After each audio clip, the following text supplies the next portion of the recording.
when she didn't feel good. But they're pagan, right? And if you want to get into what Hugh Ross really believes, it's very difficult reading his book. I was in the debate with him on the radio, and I said, Dr. Ross, do you believe it was a global flood in the days of Noah?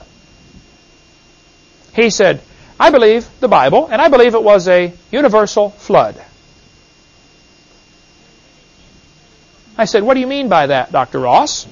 He said, well, it flooded Noah's little universe. It's a matter of playing on words. This book, which we sell at our ministry, Creation and Time, goes through everything he really believes and exposes it. Now, he may be a really nice guy. He's certainly a very smart man. I've seen him on several TV programs, and he's been on Trinity Broadcasting a bunch of times, and he's their, poster boy for theistic evolution, sort of, He doesn't claim to believe in theistic evolution, but he learned all of his science first, being an astronomer in Toronto, I believe, or Canada someplace, in astronomy training. And then he began to read the Bible and try to blend the two together. But in his mind, what the scientists are teaching today can't be changed. We have to make the Bible fit this. He believes it was a local flood in the days of Noah. This book exposes all that.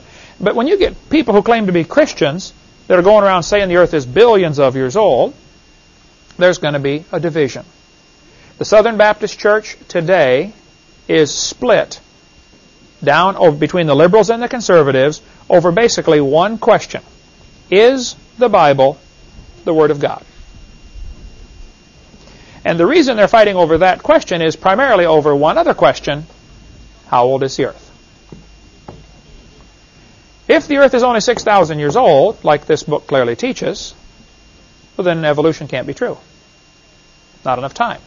Even if there is billions of years, it still doesn't. We don't see dogs produce non-dogs. But the first obstacle the evolutionist has to overcome, he has to have billions of years. And when you get Christians going around teaching the earth is billions of years old, this is the beginning of the problem. We'll get into later in Seminar Part 4 about how in the 1800s some Christians started teaching the earth is billions of years old when they developed the geologic column.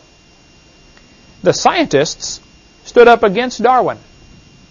It was the pastors that supported Darwin in 1859 when his book came out. We'll get into more of that later. Next week we'll talk more about different scientific ways to show the earth cannot possibly be billions of years old. It just can't be.